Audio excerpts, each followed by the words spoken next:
right, the 2022 training camp is just about done. We're zooming towards that first preseason game.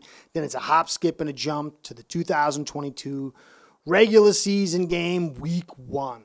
And for the Bills, this is a big season. And week 1, all the way to the Super Bowl, every step of the way is critical because they're expected to go to the Super Bowl. It's really Super Bowl or bust. With all the talent they have, with all the hopes and dreams of the fans behind them, and Josh Allen, really they've got to go to the Super Bowl and come away with a win. So they've got to come out hot.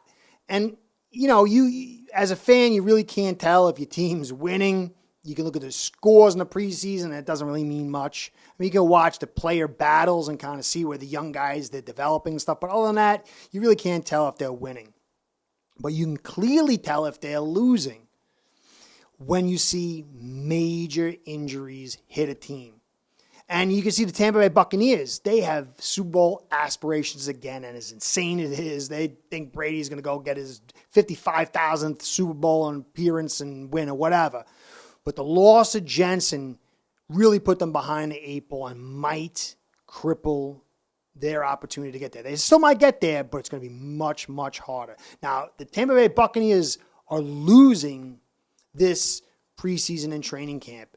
The Bills have not lost any major players, and they're not losing, but they've been a mash unit, and they've been a collection of injuries in certain key areas that should bring a little bit of concern, not trepidation, not fear, not a red alert ringing the bell or anything like that, like some teams you're seeing. But I'm going to dig into that because there's 2 areas, one really more crucial than the other, and that'd be your offensive line and the secondary, as maybe areas to keep your eye on through this preseason to see how the health of these players shape up and how some of the backups perform, to gauge where the Bills are at. Before I do that, though, I just want to give a shout out to you guys. There's loads of places you could be. There's loads of great channels. So thanks for stopping in over here. Thanks for the likes, the subscribes, and the comments. I also want to give a quick shout out to our sponsors, Ace Per Head, because without them, this show isn't happening. Ace Per Head's betting software is the premier white label platform for bookies to manage their players and grow their sportsbook operation. Click the link in the description below to get set up in minutes.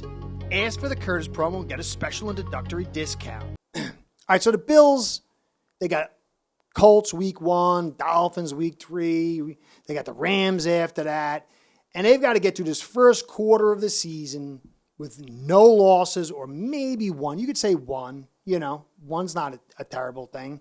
But no more than that. Or else they're going to be kind of playing a little bit of catch-up. This is a tough AFC, and they can't have that lull in their season like they had last year.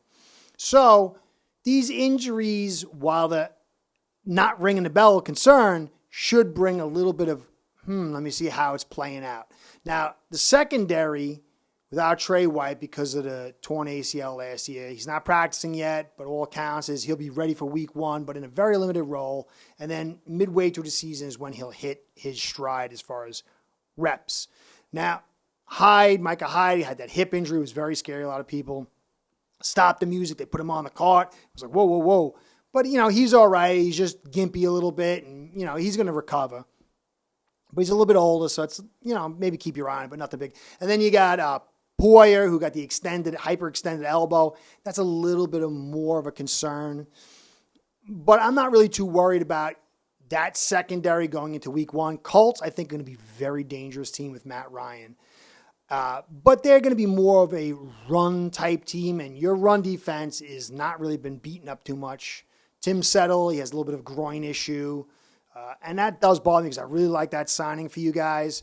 But still, we can't really write any checks on that right now. But I really like your matchups week 1. But it's the Dolphins and the Rams matchups where maybe you could say, hey, the secondary, it could get a little exposed. Like maybe, the Miami's got all kind of issues going on with their owner in the backdrop and all this, which is pretty typical. But the coach and the talent around them is some of the best they've had in years, especially the receiver position. And they've got depth and excellent top talent. And I thought maybe that's some way they could sneak that win out by exposing this secondary without Trey White, maybe get some quick scores and steal one at home. And maybe you could say some of these injuries, you could amp that up a slight bit, but I really wouldn't at this stage. And I think by the time they get to the Rams game, you're going to be fully healed. But at the offensive line, I do have my eye open, a little bit concerned. And that's something you're going to want to watch as far as how these injuries play out through the preseason, how the backups play, and how much of the starting unit it actually plays together. Because that's really the critical thing. You want as many of your starters to play together to get that chemistry as you can on the offensive line, because chemistry on the offensive line is so hypercritical. And, you got swaps and switches and communication. It's unlike any other unit. And so you want as much of these guys together as you can. So I'm going to keep my eye on week 1 and week 2, because that's really like the big deal now as far as preseason goes. It used to be week 3, 2 and 3, and 3 was a big game. Now it's 2. So we got to watch how this goes and how this unit develops. But, you got Ike Butker. He's come back from the Achilles, was just torn, and you expected that, so he hasn't practiced. But, you expected him to be a backup. You got Spencer Brown, who's your right tackle, who, man, was a real great find by Bean. And he played really well for you in many regards. And he expected it. This is a camp that he really needed to keep that development going, because if he can play, it's a big, big win for you.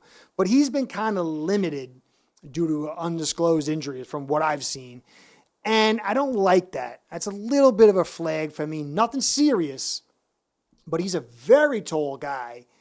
And, you worry if it's a back thing or something like that. And I don't like the limited, because in limited, you're not getting full practice and you're not getting time to heal. It's kind of a middle zone. Now, it might be such a little nagging injury that they just want to get him to these preseason games, get his reps, and then get that long period off of rest.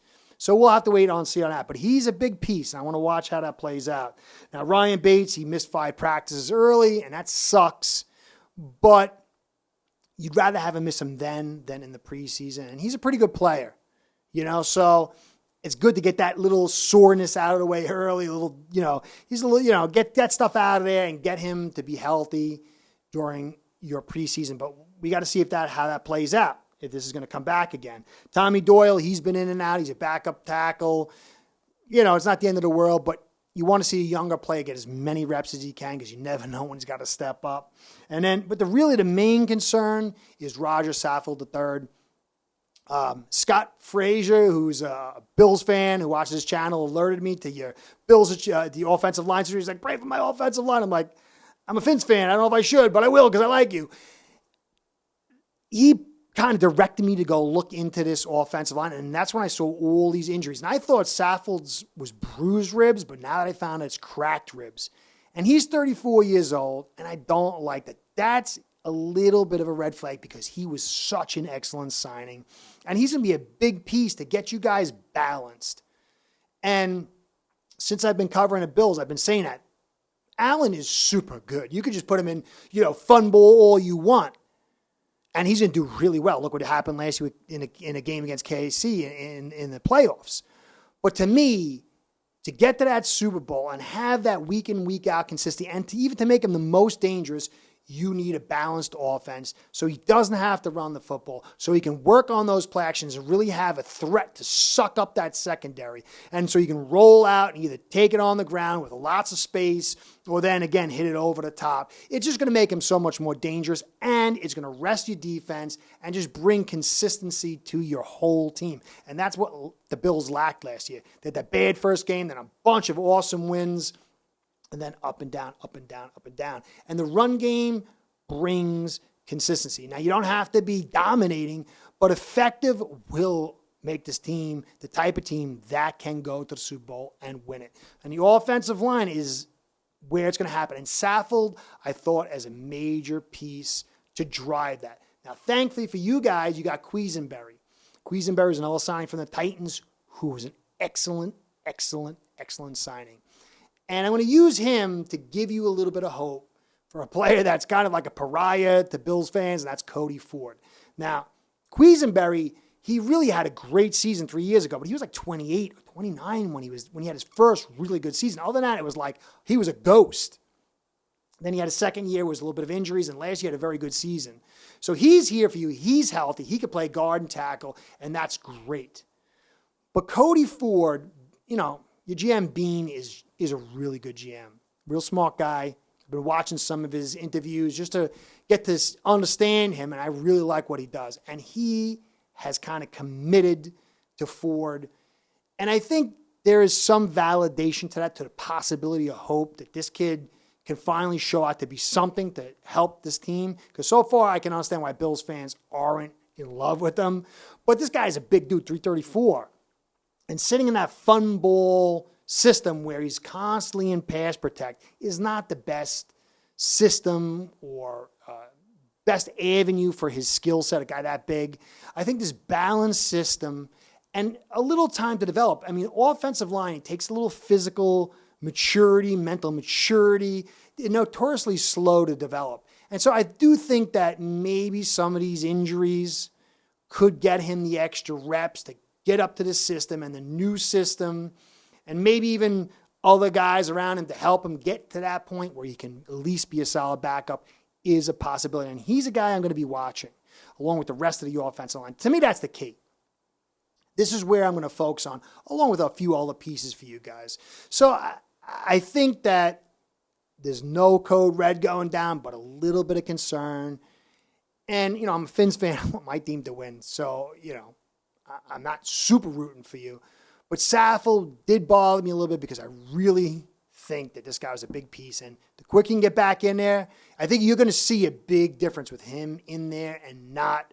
But thankfully, for your guys' sake, you got Quisenberry. Anyway, keep your eye on this offensive line. That's what I'm going to be covering probably the most for you guys through this preseason to see how these guys develop and play out. Overall, you're doing good. Hopefully, there's no more injuries for you guys because then it's going to start to get to the critical stage. But despite all the injuries, you guys are still winning this training camp and preseason. It'll be interesting to see how it plays out. Anyway, this is Curtis saying thanks for stopping by again. Catch you next time. Be well. Start building your own online sports book today by getting signed up with aceperhead.com service that'll allow you to book action on sports from all around the world.